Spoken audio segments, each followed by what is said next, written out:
aumentan el flujo de la orina. Esa es la función del diurético, ¿verdad? Aumentar el flujo urinario, ¿verdad?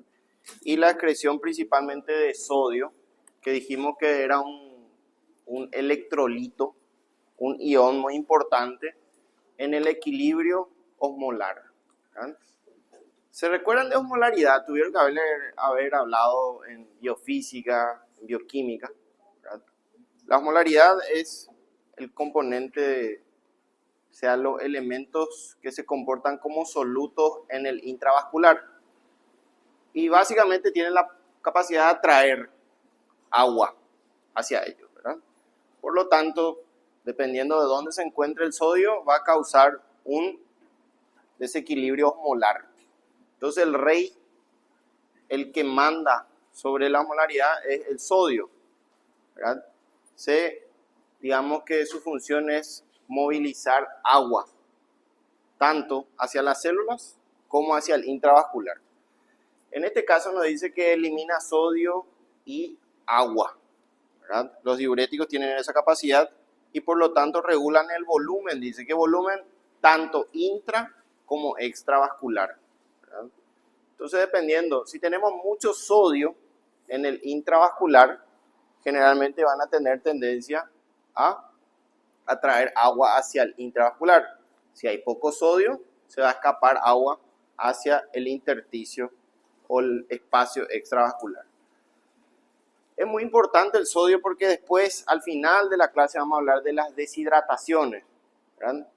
Deshidratarse.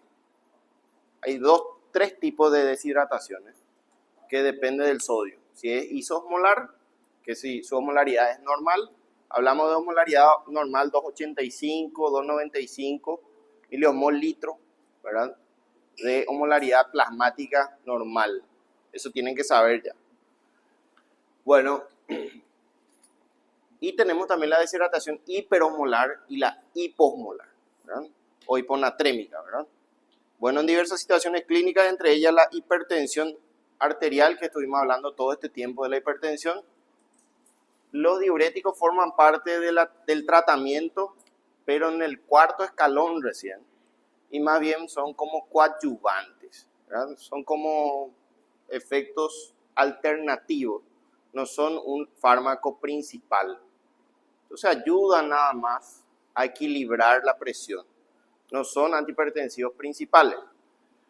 Bueno, también usamos mucho en la insuficiencia cardíaca. Recuerden que el problema principal de la insuficiencia cardíaca, ¿cuál es? Sobrecarga de volumen. Todos los pacientes con insuficiencia cardíaca tienen sobrecarga de volumen intravascular, ¿verdad? El intravascular lo que está saturado. Entonces estos fármacos colaborarían, ayudarían, beneficiarían a los pacientes con insuficiencia cardíaca, ¿verdad? Y también en la insuficiencia renal porque aumentan la filtración, causan vasodilatación de la arteria aferente, por lo tanto aumentan el filtrado y mejoran la perfusión renal en algunos casos. También hablamos del síndrome nefrótico y en la cirrosis que podrían colaborar, ayudar, beneficiar. ¿Dieron ya síndrome nefrótico? Bueno, el síndrome nefrótico es un síndrome glomerular, para que entiendan más o menos de qué estoy hablando, en el cual se daña una parte del glomérulo. ¿Qué parte? La parte externa. ¿Se recuerdan de la histología del glomérulo? ¿Sí? Tiene tres capas, ¿verdad? Una capa interna, acá está el intravascular, y tiene un endotelio fenestrado, dice, ¿verdad? ¿Se recuerdan? Era el único lugar donde había un endotelio tan agujereado. Tiene unos forámenes especiales que están diseñados para filtrar. Y después tiene una capa media que tiene otra vez tres capas. La lámina rara interna, la lámina rara externa y una capa electrodensa. ¿Se recuerdan? Tengo dudas ya que se recuerdan o no. Esa parte no dieron. Muy importante esa parte. Se llama membrana basal glomerular. lámina rara interna, lámina rara externa y la parte electrodensa, que es esta parte. Muy bien. Sí o sí tienen que saber esto, ¿verdad?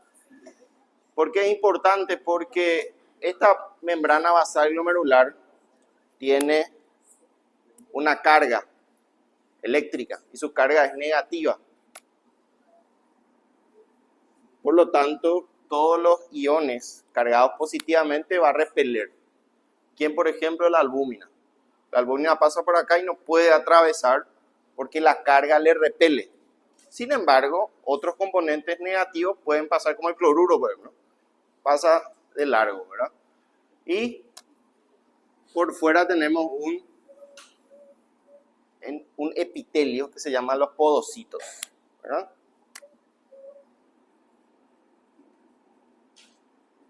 O sea, para que se forme la orina tiene que atravesar todo esto. Tiene que atravesar un endotelio fenestrado, una membrana basal que tiene 3 capas y que está eléctricamente negativa, y un epitelio que se llama podocito, que está separado nuevamente por ranuras de filtración que son los pedicelos. ¿Dónde ocurre el síndrome nefrótico? Y acá. Hay un daño epitelial, se daña el epitelio. ¿Y cuál es el problema? Que esta parte se encarga de filtrar o retener proteínas, albúmina, elementos proteicos. Entonces, si no funciona el elemento 3, podocito, se va a filtrar demasiadas proteínas y va a haber una proteinuria masiva industrial, ¿verdad? El paciente va a empezar a orinar cantidades exageradas de proteínas, incluyendo antitrombina, incluyendo inmunoglobulinas, incluyendo factores de la coagulación. Entonces va a haber un desequilibrio importante a nivel sistémico. Esto tienen que aprenderse, esto está resumido, ¿verdad? Entonces eso es el nefrótico, para que ustedes entiendan de qué se trata.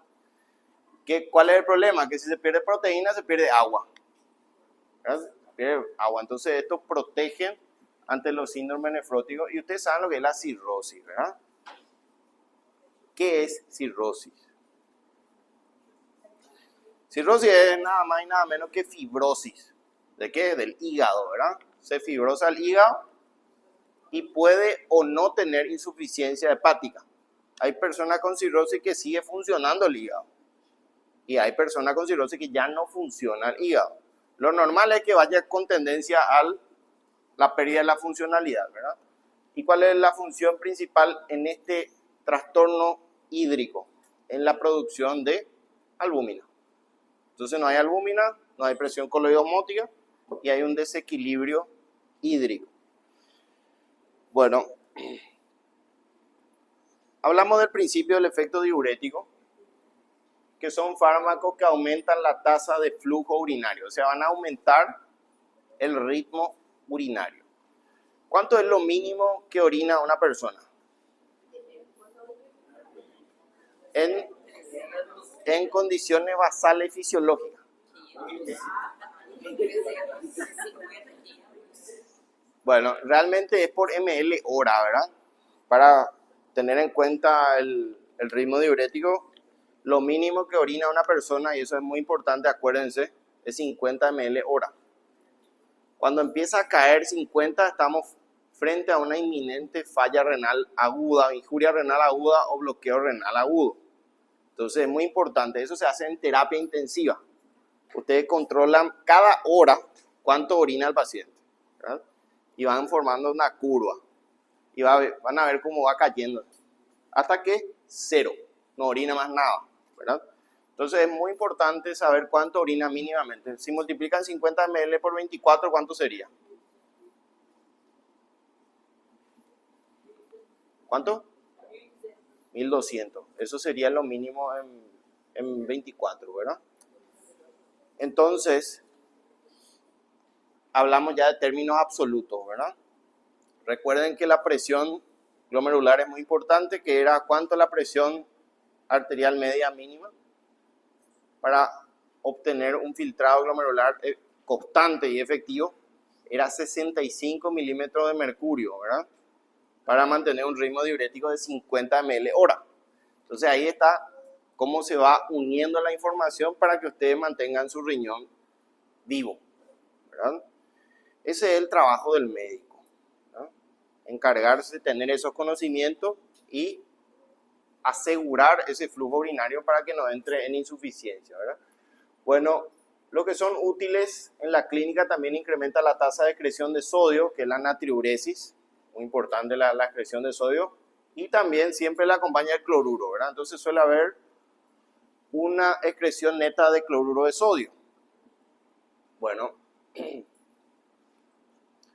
así se divide el componente tubular, ¿verdad? Una serie de túbulos que van cumpliendo cierta función. Hay un área de la corteza, ¿verdad?, renal, que es la parte dilutora, una membrana, una médula externa y una médula interna. Bueno, en primer lugar hablamos de los diuréticos de baja eficacia, que son de baja eficacia, que tienen bajo efecto diurético, ¿verdad? No producen mucha diuresis, no producen mucho volumen, o sea, no vamos a esperar un aumento muy importante del ritmo diurético, ¿verdad? Bueno, como dice acá, y vamos a ver en estos próximos capítulos que hay unos diuréticos de alto poder, de alta potencia, considerados los más potentes, que son los diuréticos de asa, ¿verdad? ¿A qué se refiere asa? El asa de Henle, ¿verdad? El asa de Henle que dieron en biofísica, ¿verdad? Bueno, considerados los diuréticos de mayor potencia en plaza, ¿verdad? Tiene un mecanismo de acción que es inhibir el cotransportador sodio-potasio 2-cloro del asa ascendente gruesa de Henle, ¿verdad? Como dice ahí. Y su eficacia es alta. Pueden eliminar hasta el 15% de la natriuresis, ¿verdad? Eso ya es mucho. Estamos esperando un volumen importante del ritmo diurético. Bueno, después tenemos los tiacídicos, que dijimos que eran los únicos que funcionaban o se indicaban para el tratamiento de la hipertensión arterial, ¿verdad?, crónico, donde actúan en el cotransportador sodio-cloro en la porción terminal del segmento diluyente, dice, que es cortical, ¿verdad? Es el segmento diluyente cortical. Bueno, su eficacia es de entre el 5 al 10%, ya cae la eficacia diurética. Y los ahorradores de potasio, que como su nombre lo dicen, ahorran potasio. Al ahorrar potasio, pueden producir hiperpotasemia. La hiperpotasemia es peligrosa.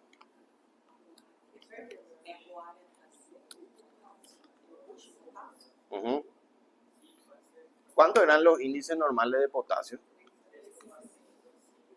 ¿Cuánto? 3,5 a 5, 5.5 máximo, ¿verdad? Bueno, ¿quiénes tienen tendencia a producir hiperpotasemia? Los que tienen disfunción renal, insuficiencia renal, ¿verdad? Los renales crónicos. Hace poco tuvimos un paciente que llegó a 7.7 de potasio. Ya es alto ya, ¿verdad? Bueno, lo normal es que suele producir trastorno electrocardiográfico, ¿verdad? Empieza a subir la T, ¿verdad? En 6 más o menos mantiene así, después sube a 7, sube a 8, sube a 9 y ya le supera al QRS. ¿Y después qué pasa? Empieza a fibrilar el ventrículo, paro cardíaco y muerte, ¿verdad? Entonces, toda hiperpotasemia va rumbo a una fibrilación ventricular y muerte. Suele ocurrir con 9, 9.5, ya paran los pacientes, ¿verdad? Bueno, hay que tener cuidado con los ahorradores de potasio. Su eficacia es mínima, no son buenos diuréticos. Entonces, ¿para qué usamos? Y para complementar a los que producen hipopotasemia. O sea, se utiliza como complemento o tampón, ¿verdad? ¿Y quiénes son los que producen hipopotasemia? Los de asa, por ejemplo, ¿verdad? Los de asa producen grandes eliminaciones de potasio. Entonces, para disminuir esa eliminación, le damos un ahorrador de potasio. Para eso se utilizan en la práctica. Fíjense que es inferior a 5% su tasa de eliminación de sodio, muy baja eficacia, muy baja eficacia. Después tenemos los antagonistas de la aldosterona, ¿verdad? ¿Para qué creen, según la lógica, para qué vamos a antagonistas de la aldosterona? En pacientes que sufren de hiperaldosteronismo, ¿verdad? Hay los hiperaldosteronismos primarios, que donde se producen grandes cantidades de aldosterona, pero por un tumor productor de aldosterona, ¿verdad? Adenomas, ¿verdad?, que producen aldosterona, o hiperplasias, que tienen la capacidad de subir aldosterona. Entonces estos fármacos estarían muy bien indicados en esos pacientes que se consideran como hipertensión secundaria, ¿verdad? También hay personas que suben la aldosterona de manera primaria, ¿verdad? Lo que suben de manera secundaria, como la insuficiencia cardíaca, por ejemplo, ¿no? Los pacientes con insuficiencia cardíaca tienen aldosterona alta, en ellos funcionaría también correctamente. Su eficacia, si me preguntan, es muy baja, ¿verdad?, en cuestión diurética. La diuresis que producen es muy baja, incluso menor al 5%. Y después tenemos los diuréticos que son osmóticos. ¿Qué entienden por osmótico? Poder de atracción, ¿verdad? Poder de atracción. Tienen una capacidad de actuar como solutos absorbibles. Es como una esponja que circula por el torrente vascular y va absorbiendo todo el agua intracelular.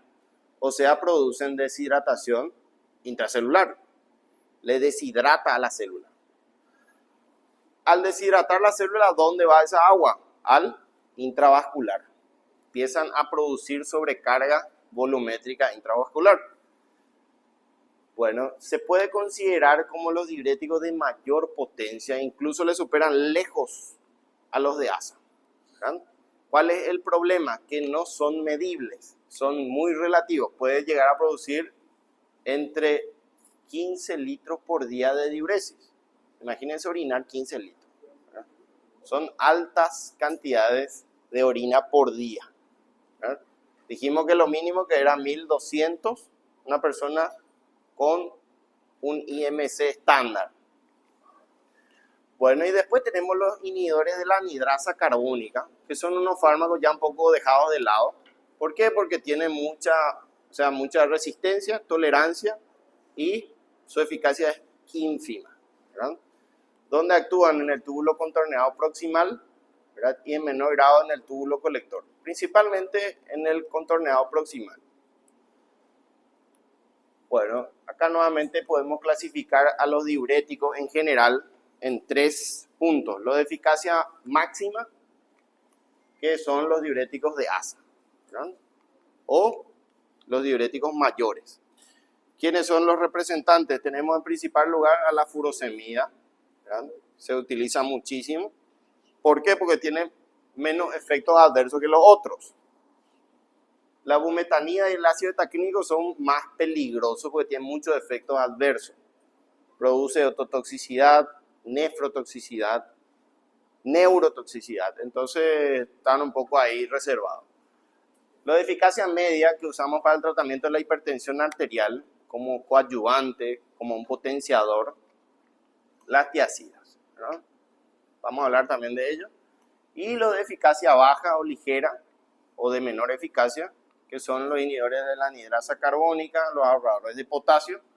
Y acá figura el manitol, pero el manitol está un poco relativo eso, porque puede ocasionar movimiento neto masivo de agua. Bueno, anhidrasa carbónica, ahorradores de potasio. Fíjense que la espironolactona, por ejemplo, figura, ¿verdad?, el eplerenone, la amilorida y triantereno, que son ahorradores de potasio, y la acetazolamida, que es un inhibidor de la anhidrasa carbónica. Y el manitol salado, que es el que más se utiliza para diuréticos osmóticos, ¿verdad? Bueno, en primer lugar vamos a hablar de los de baja eficacia, los que están un poco dejados de lado, ¿verdad? Los fármacos inhibidores de la anhidrasa carbónica. Acá nos pone la acetazolamida, el más utilizado, el prototipo, dice, el ejemplo. Tenemos algunos representantes acá. También hay la diclorfenamida y la metazolamida, pero hoy prácticamente están dejados de lado. El más utilizado es la acetazolamida, que su nombre comercial original es Diamox, ¿verdad? Bueno, tiene muy buena absorción oral, su vía media es relativa, 9 a 6 horas, y se elimina por vía renal. ¿Dónde actúa la acetazolamida? En el túbulo proximal. ¿Por qué en el túbulo proximal? Y porque ahí está la anhidrasa carbónica. Es una enzima que acelera la deshidratación y la hidratación del ácido carbónico. O sea, esa enzima lo que hace es compensar el equilibrio del ácido a nivel tubular. Normalmente hace eso y vamos a ver cómo funciona, ¿verdad? ¿Qué hace la anhidrasa?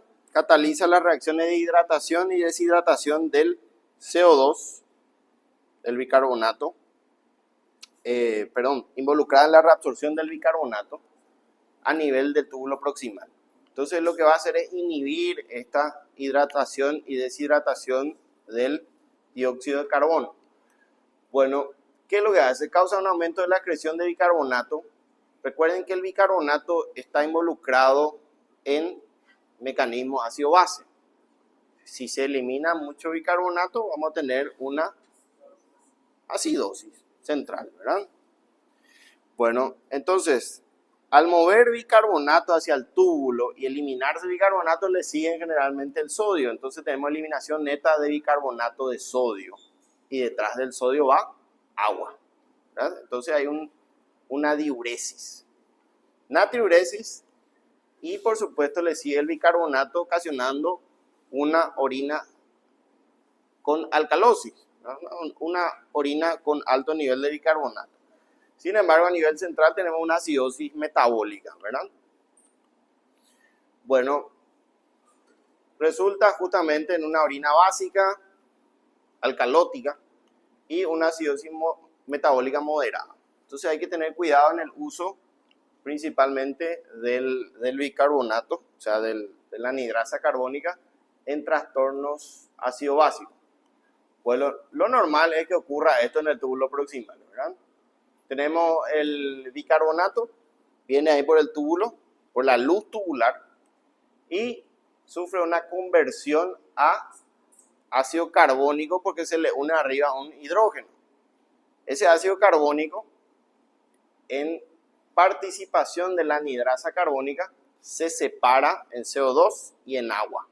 Una vez separado, tiene la capacidad de ingresar dentro del túbulo, de la célula tubular, y nuevamente la anhidrasa carbónica le hidrata otra vez. O sea, le acopla y se convierte nuevamente en ácido carbónico, y ahí se reabsorbe bicarbonato hacia la parte central y se elimina nuevamente hidrógeno. Entonces participa en la absorción de bicarbonato neto en el túbulo proximal. ¿Qué vamos a hacer si damos inhibidores de la anhidrasa? Y vamos a cortar esa reabsorción de bicarbonato y se va a eliminar más bicarbonato de sodio por el túbulo. Y finalmente un efecto diurético, ¿verdad? Bueno, cabe recalcar que la anhidrasa carbónica no está solamente en el túbulo proximal del área nefrológica, sino también está en el ojo, está en el cerebro, ¿verdad? Está en muchos lugares, está en el glóbulo rojo, ¿verdad? Está en el eritrocito, ¿verdad? O sea, tenemos en varios sitios, incluyendo el estómago, también tiene componente de la anhidrasa carbónica. Bueno, me pasa.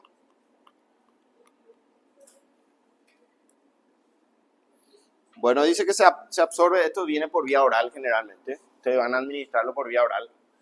90% se une a lo que es proteína plasmática y su semivida es aproximadamente 5 horas, no tiene una vida media larga. Los efectos renales son evidentes a los 30 minutos ya y son máximos a las 2 horas, o sea, ocasiona un efecto prácticamente rápido, ¿verdad? Y se elimina por vía renal. Bueno, esto sí es importante. ¿Cuáles son las reacciones adversas? Principalmente para el examen, ¿verdad? Si damos acetazolamida, que hoy como diurético no es una buena opción, no tiene mucha potencia, tiene rápida tolerancia. ¿Qué quiere decir eso? Que ya no hacen efecto, ¿verdad? Entonces, usted como médico, hoy la acetazolamida no va a ser una buena opción, a no ser que tenga indicaciones específicas. ¿Cuáles son esas indicaciones específicas? Bueno, como antidiurético, poco importante, dice, ¿verdad? Debido a la aparición rápida de tolerancia. ¿Qué era tolerancia?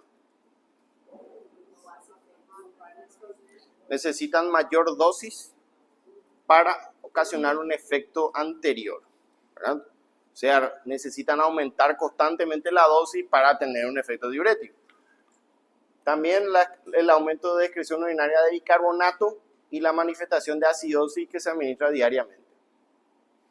O sea, podemos usar en trastornos metabólicos, o sea, en trastornos ácido-base, principalmente si el paciente sufre de alcalosis metabólica, porque este fármaco produce acidosis, ¿verdad? Bueno, reacciones adversas, ¿qué es lo que va a producir? Acidosis metabólica, ¿verdad? Fosfaturia, porque detrás del bicarbonato se va fosfato, ¿verdad? Y esto puede llegar a producir cálculos renales, ¿verdad? Cálculo de fosfato, ¿verdad? Bueno, hay un cálculo que se llama fosfato amónico magnésico, por ejemplo, ¿verdad? Entonces tiene tendencia a formar cálculos que son piedras dentro de la vía urinaria. Puede producir hipopotasemia y reacciones de hipersensibilidad. Realmente la alergia es muy rara. Y también depresión de la médula ósea, ¿no? Eso sí. Bueno, ¿para qué usamos principalmente? Glaucoma de ángulo abierto. Se demostró que la anhidrasa carbónica, como en el ojo también hay anhidrasa, reduce la producción de humor acuoso. Entonces, en los pacientes que sufren de glaucoma con ángulo abierto, que ya explicamos alguna vez, ángulo cerrado y abierto, funcionan como una opción. También se demostró que a nivel cerebral reducen la presión intracraneana. Es el único fármaco que reduce la presión intracraneana de manera independiente. O sea, se usa para la hipertensión intracraneana idiopática o primaria, ¿no? Esos pacientes que sufren de hidrocefalia, de hipertensión, reducen la producción de líquido cefalorraquídeo. Entonces, es un dato importante eso. ¿Tiene otra indicación? No. Como diurético, fracasó, ¿verdad? Para un equilibrio metabólico ácido-base, tampoco figura como una indicación principal, ¿verdad? Bueno, entonces ya saben, atiéndanme que lo que dije acá no estaban algunas cosas, ¿eh?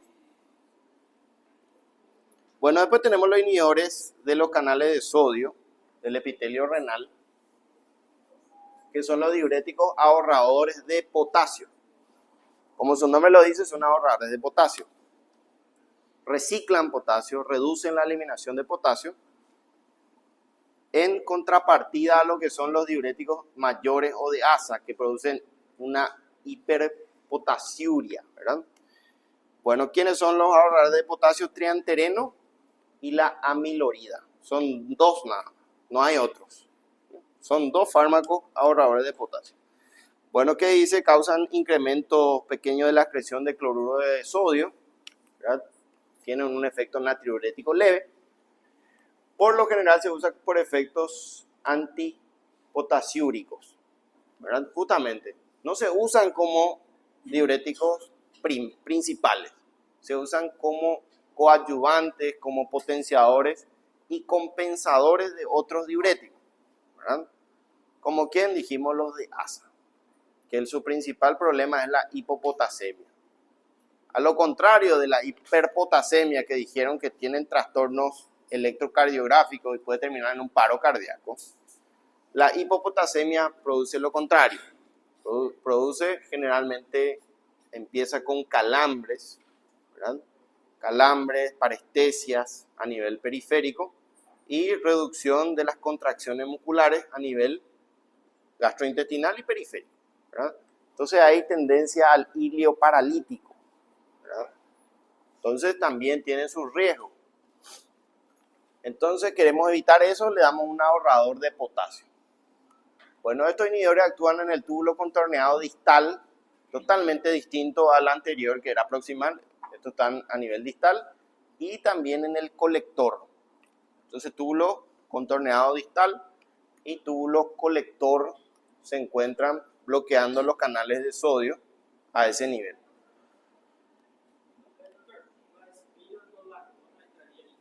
No, la espironolactona es otro ahorrador de potasio, pero es un antialdosterónico. Estos son encajonados o englobados como ahorradores de potasio neto, ¿verdad? Los otros también ahorran potasio, pero son antagonistas de la aldosterona, ¿verdad? Son antagonistas, entran en otro grupo. Bueno, ¿cuáles son las reacciones adversas? Si sabemos cómo funciona, vamos a ver las reacciones adversas, ¿verdad? Puede ser hiperpotasemia, por eso hay que tener cuidado con los pacientes que tienen injuria renal crónica, injuria renal aguda, ¿verdad? Anuria, oliguria, porque van a empezar a acumular potasio, ¿verdad? También puede producir acidosis metabólica, tiene en común eso con la anidrasa. Debilidad muscular, ¿verdad? Impotencia sexual, ¿verdad? Y cefalea. También trastornos gastrointestinales que es muy inespecífico. Pues náuseas, vómitos, ¿verdad? Epigastralgia. ¿Para qué usamos hoy estos fármacos? Para que ustedes sepan, vamos a indicar o no un triantereno, una amilorida, y solamente funcionan para potenciar la acción natriurética y antihipertensiva de otros fármacos, ¿verdad? O sea, de manera independiente no se usan, no funcionan solos, sí para potenciar el efecto de otros diuréticos, como quién y los de ASA, por ejemplo, ¿verdad?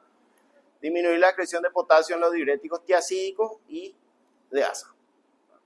Básicamente usamos como un acompañante, ¿verdad? Como un acompañante de otros fármacos. Bueno, después acá viene lo que preguntó el compañero. Los antagonistas de los receptores mineralocorticoides, específicamente aldosterona, ¿verdad? ¿Se recuerdan de la función de la aldosterona? Era reabsorber agua y sodio.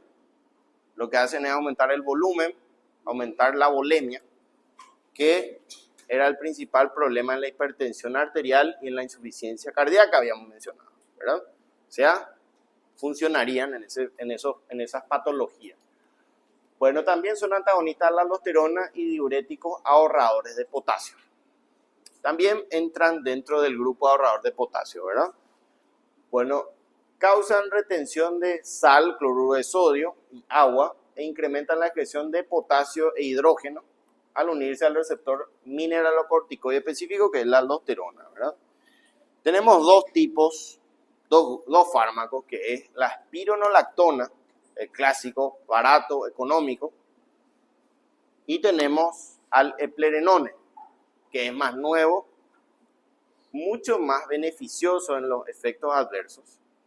¿Por qué? Porque la espironolactona tiene un núcleo lactónico bioquímicamente similar a una hormona que es la progesterona. Espironolactona, progesterona tienen algo en común y puede producir en la mujer trastornos menstruales, en el hombre puede producir ginecomastia. ¿Saben lo que es ginecomastia? Sí. Aumento de la glándula mamaria en el hombre, ¿verdad? Puede producir disfunción sexual eréctil, disminución de la libido. O sea, tiene una serie de problemas que pueden presentarse en la espironolactona. Se ven y no muy frecuentemente, ¿verdad? Bueno, sin embargo, el eplerenone no tiene ese problema. No tiene el problema de la similitud hormonal. Entonces, mucho mejor el eplerenone versus espironolactona. ¿Cuál es el problema? La plata, el dinero, cuesta 3 veces más el eplerenone que la espironolactona. Entonces el paciente hace un equilibrio ahí, ¿verdad? Cuesta más o menos 150.000 guaraníes versus 25.000 guaraníes, ¿verdad? 25.000 guaraníes. Se suma. Lo que pasa es que un paciente con insuficiencia cardíaca tiene como mínimo 5 a 8 fármacos encima, ¿verdad? Entonces va sumando el costo, ¿verdad? Bueno, su eficacia clínica depende de la concentración de aldosterona, eso sí, depende de cuánta concentración de aldosterona tenga el paciente, va a funcionar más el fármaco, ¿verdad? ¿Cuáles son las reacciones adversas? Como son ahorradores de potasio, pueden producir o inducir hiperpotasemia. Así que va a depender de la función renal, el uso o la suspensión, ¿verdad? También puede producir acidosis metabólica, activan también la anidrasa, o sea, bloquean la anidrasa carbónica, o sea, puede producir, al igual que los inhibidores de la anidrasa, una acidosis metabólica. Bueno, ginecomastia. Ginecomastia, alteraciones menstruales, ¿verdad? Lo que son los trastornos en la cantidad y en la frecuencia menstrual, un trastorno de desequilibrio hormonal, principalmente por la espironolactona. El eplerenone no causa esto, ¿verdad? Otros pueden producir cefalea, trastornos gastrointestinales, una erupción cutánea y confusión, que es muy raro, ¿verdad? Muy raro. Lo que más habitualmente ocasiona son trastornos hormonales, ¿verdad? Hormonales. Estos fármacos se dan por largos periodos de tiempo, ¿verdad? No es que vamos a darle 2 o 3 días. Esto se da por 6 meses, 1 año o toda su vida. Entonces tienen que estar preparados para los efectos adversos que se vienen. Ir advirtiéndole al paciente que esto es una posibilidad. La espironolactona se demostró que mejora la función ventricular, son antifibróticos, son removedores de colágeno del área vascular y cardíaca, o sea, funciona muy bien en la hipertensión arterial, en la insuficiencia cardíaca, y mejoran la calidad de vida a largo plazo, ¿verdad? ¿Cuánto a largo plazo? 6 meses en adelante, ¿verdad? O sea, vamos a usar mucho tiempo de estos fármacos. ¿Se demostró eso? Sí se demostró, con varios estudios, ¿verdad? O sea, son fármacos muy beneficiosos en estos pacientes. ¿Creen que la insuficiencia cardíaca es frecuente? Sí.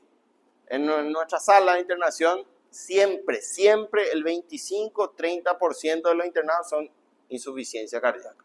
O sea, una patología que van a encontrar a la vuelta.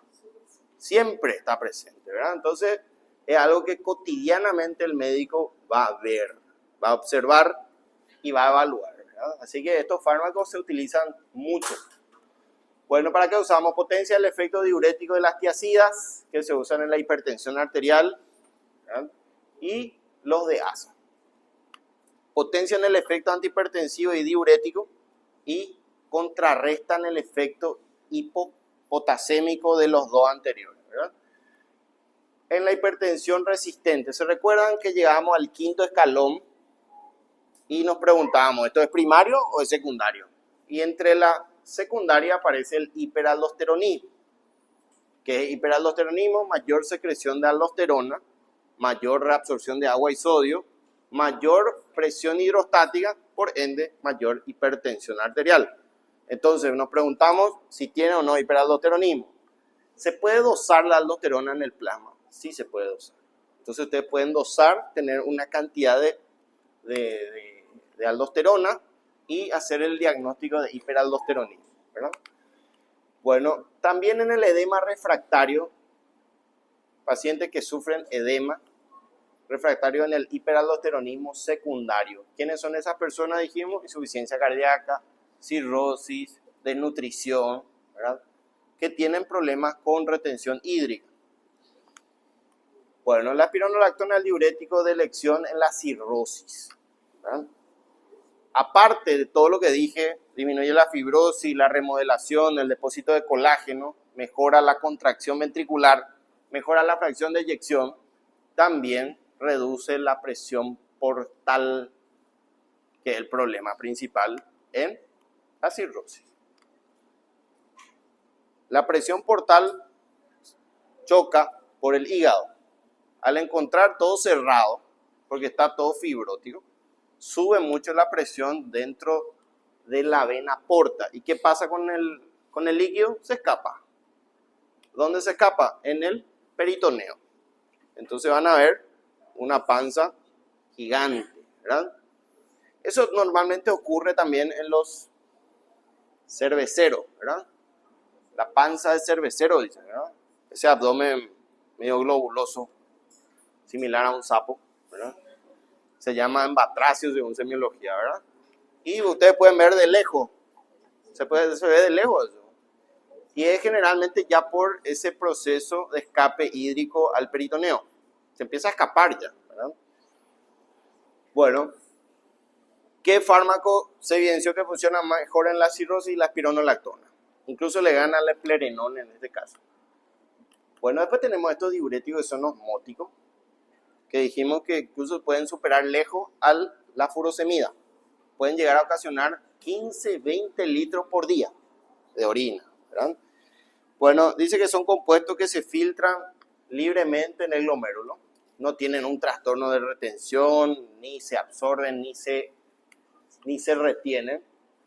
Sufren reabsorción limitada en los túbulos renales y son relativamente inertes. No tienen una función farmacológica, no tienen un efecto farmacológico. Más bien lo que hacen es atraer agua, ¿verdad? Como dije recién, lo que atraen es más agua, o sea, producen más eliminación de agua neta. Sin embargo, el sodio no le acompaña mucho al agua en este caso. Entonces pueden llegar a producir hipernatremia central, ¿verdad? Bueno, ¿qué dice relativamente inerte desde el punto de vista farmacológico? Eso significa que no tiene un efecto farmacológico y se posiciona en dosis mucho más en cuanto a osmolaridad plasmática y líquido tubular. Bueno, como son osmóticos, juegan mucho con la presión osmolar, ¿verdad? Con la presión osmolar, así que hay que tener cuidado en el uso de estos fármacos. El manitol generalmente, clásicamente viene al 20%. ¿Qué pasa? Este diurético es osmótico en el plasma. ¿Qué pasa si ustedes toman? Una diarrea explosiva van a tener, una explosión sanitaria, ¿verdad? ¿Por qué? Porque también cumple un papel osmótico en el tubo digestivo. Va a empezar a traer el agua, va a aumentar el agua digestiva y van a tener una diarrea fulminante, ¿verdad? Bueno, esto se demostró en la práctica cuando había en el hospital siempre llevan el equipo de tereré, ¿verdad? Y llevaba un licenciado siempre su tereré en el hospital y todos tomaban su tereré. Y cuando él quería tomar ya estaba vacío, ¿verdad? Entonces un día se hartó y le colocó manitol a su tereré y en cuestión de 5 minutos estaban todos ya en el baño, ¿verdad? Después estaban deshidratados, vomitando. El manitol es muy potente y rápido, ¿verdad? Tanto por vía oral como por vía parenteral. Bueno, ¿cuál es el mecanismo de acción? Dice que son filtrados por el glomérulo, por supuesto, y el efecto es glomerular a nivel diurético, ¿verdad? Lo que hace es limitar la reabsorción pasiva de agua.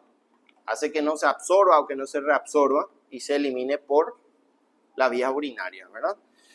Bueno, la fuerza osmótica, que en este caso el poder osmótico tiene el manitol, existen otros, pero el más utilizado en el ámbito médico es el manitol, ¿verdad? Bueno, no se reabsorben, entonces empieza a arrastrar agua en cantidades masivas hacia la parte tubular distal y nos dice que la pérdida de agua por estos diuréticos se acompaña de natriuresis variable, dice, pero la natriuresis es escasa realmente. Bueno, aumenta los diuréticos osmóticos, no actúan directamente por mecanismo de transporte, lo que hacen es retener agua en el túbulo y que no se reabsorba. Y la pérdida de sodio en orina depende de la dosis, pero es invariablemente menor, lo que lo estaba diciendo. La pérdida de sodio es mucho más baja que agua, ¿verdad? Entonces vamos a tener una deshidratación más bien hipotónica, ¿verdad? Hipotónica a nivel urinario, pero hipertónica central, o sea, hay una hipernatremia. Bueno, tenemos 4: la glicerina, la isosorbida, el manitol y la urea. ¿Cuáles son los que son por vía endovenosa? Son el manitol y la urea. Se puede administrar urea, ¿verdad? Y por vía oral solamente viene la isosorbida y la glicerina por vía oral. Eso es muy importante. Acá no pone activo por vía oral, activo por vía oral. Sin embargo, la urea y el manitol son utilizados por vía endovenosa. Bueno, ¿para qué usamos? Esto es lo más importante. ¿Para qué usamos estos fármacos que son peligrosos? Son fármacos muy peligrosos. ¿Por qué? Porque producen rápida deshidratación y puede haber compromiso, ¿verdad?, a nivel cerebral y a nivel renal. Bueno, aumenta la presión osmótica del plasma, por supuesto, cuando queremos producir un efecto de deshidratación celular. ¿En qué situaciones nos ayudaría o nos colaboraría este fármaco? Disminuye la presión intraocular en el ataque agudo, peligroso del glaucoma, ¿verdad? En esos pacientes producen reabsorción de ese líquido o de ese humor acuoso por mecanismos molares, ¿verdad? Ataque de glaucoma, edema cerebral, en edemas cerebrales. Muy importante en edemas cerebrales secundarios a accidentes cerebrovasculares, principalmente isquémicos, en traumatismos craneoencefálicos, funciona muy bien el manitol, pero no así en tumores. En tumores no se usa, ¿verdad? Hasta hace poco se usaba, pero después dijeron que el suero hipertónico era mejor para los tumores y los corticosteroides que vamos a dar dentro de poco, ¿verdad? Bueno, y también después de las intervenciones. Recién dije en el ACV o en el ABC, accidente vascular cerebral o cerebrovascular. Hay dos tipos, uno isquémico y uno hemorrágico. Funcionan los dos, solamente que en el hemorrágico, en el periodo hiperagudo, no se administra, está contraindicado. ¿Por qué? Porque al tener un poder osmolar va a aumentar el sangrado cuando está en el periodo hiperagudo. Y eso también se demostró en la práctica, ¿no? Tuvimos dos pacientes ACV hemorrágico, uno tenía ya 24 horas de evolución, un edema gigante, mejoró el edema, pero en el otro era hiperagudo y empeoró el sangrado, ¿verdad? Entonces, lastimosamente eso se demostró en la práctica, ¿verdad? Bueno, ¿cuáles son las contraindicaciones de los diuréticos osmóticos? Insuficiencia cardíaca. ¿Por qué en la insuficiencia cardíaca? Porque aumenta el líquido intravascular. Entonces va a aumentar la insuficiencia cardíaca, va a producir una descompensación y generalmente terminan en edema agudo de pulmón, ¿verdad? Bueno, también en la hiponatremia puede producir cefalea, náusea y vómito. En la hemorragia craneal activa, lo que estaba diciendo, en el ACV hemorrágico agudo, ¿verdad? Y la pérdida excesiva de agua neta podría causar hipernatremia y deshidratación hipernatrémica, ¿verdad?, que es la más rara de todas.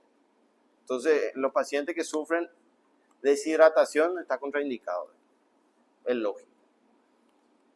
Bueno, y acá tenemos algunos mecanismos, digamos, farmacodinámicos y cinéticos.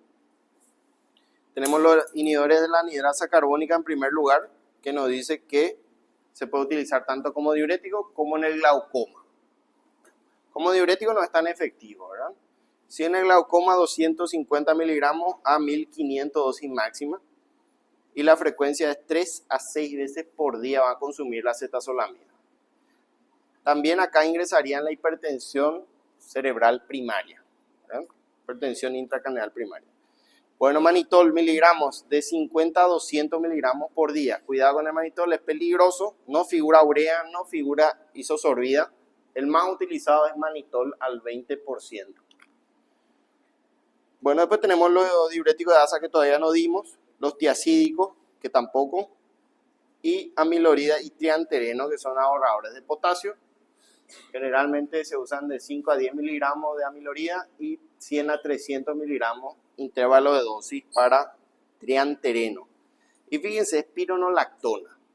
Viene de 25 miligramos en comprimido, no viene en ampolla, no viene en otra presentación, solamente viene por vía oral. Y pueden llegar hasta 400 miligramos. ¿En qué situaciones? En cirrosis generalmente se usa esta dosis, ¿verdad? Y 25 a 100 miligramos en insuficiencia cardíaca. Bueno, generalmente la dosis en el intervalo es cada 24 horas, ¿verdad? Bueno, vamos a tener un receso para tomar su café y despertar.